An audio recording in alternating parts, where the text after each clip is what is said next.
Hey guys, this is Pete from MyJewelryBench.com, and today we're going to change a plastic crystal to a sapphire crystal on this Rolex that we're restoring. So here's the new crystal.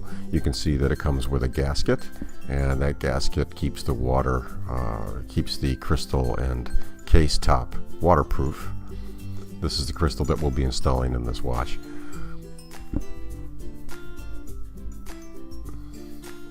You can see it's got the bubble on it already for the date indicator.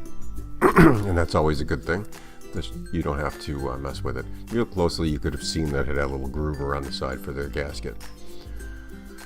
To do this, the first thing we have to do is remove the bezel from around the crystal, and I typically start with a razor blade to gently pry loose the bezel. And you do this by finding a spot where you can get the razor blade in there, and obviously be careful, you don't want to cut yourself. I've done this a couple of times and it can be painful and messy. Once you get the razor blade into the bezel, then what you're going to do is work yourself around the perimeter of the bezel, gently pushing the razor blade towards the inside of the watch and creating a little gap between the bezel and the watch case. This will make it easier to get the bezel off.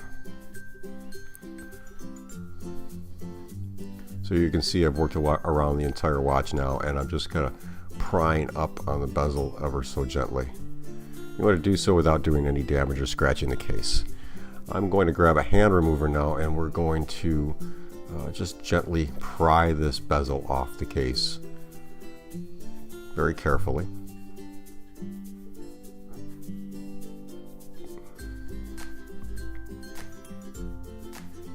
Then I'm going to work myself around the watch until the bezel comes off, and I'll put that aside. The next thing to do is get the plastic crystal off. This crystal's pretty bad. It's got some chips and nicks, a lot of scratches, and it's not worth salvaging. Okay, so now that we've got the new crystal, we're going to fit the new crystal into the gasket. Now these are very, very tight seals. You're going to have to really work this around. Sometimes you can put the gasket into some warm water, and that will allow it to become a little more pliable.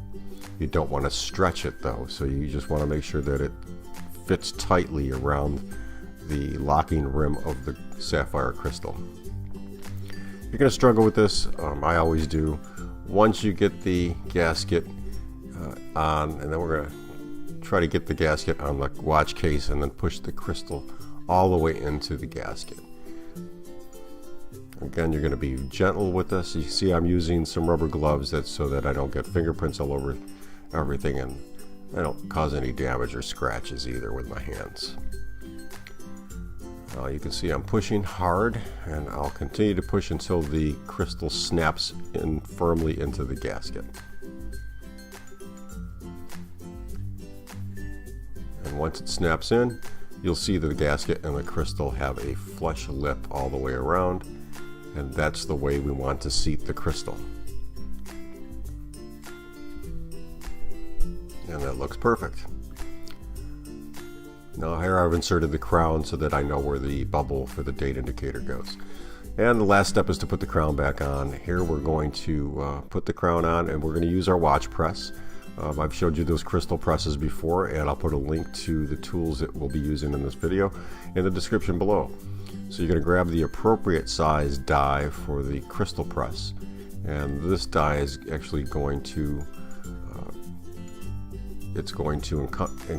encapsulate the bezel, and we're going to use the crystal press to push the bezel down tight. So I'm going to do that off camera, and here you can see I've put the watch mover back into the case. The bezel's back on, the watch is waterproof, I've tested it. So I hope you liked the short video on how to change the crystal. We actually went from a plastic to a sapphire crystal. I'll put a link below to sapphire crystals that you can get on Amazon through my affiliate link, and there'll be a link for the crystal press. If you have any questions, leave a comment below. I hope you liked this video. If you did, give it a thumbs up, because every time you give it a thumbs up, I kind of rank a little higher in YouTube. If you want to see more of these, please subscribe. I hope you guys enjoyed this. Have a good day, and happy watch fixing.